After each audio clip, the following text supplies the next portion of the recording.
How to mention volunteer work? A similar procedure is followed to write volunteer work memberships or associations. First, you write your status in the volunteer work. You could be a participant, you could be a member or organizer. Then you mention name of the volunteer work. For instance, it could be a nuclear peace conference or digital marketing conference or anything.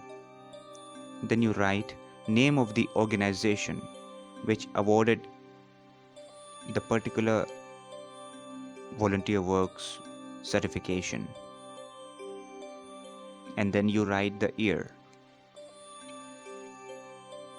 As you can see in the example explained in front of you, you write participant, then comma, and then nuclear peace conference.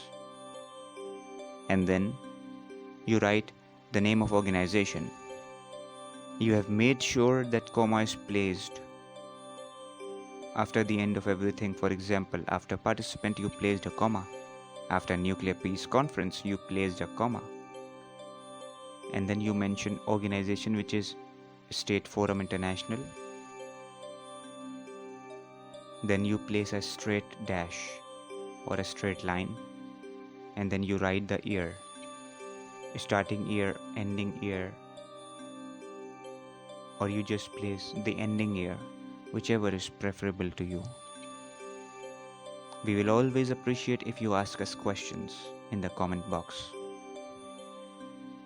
Thank you very much.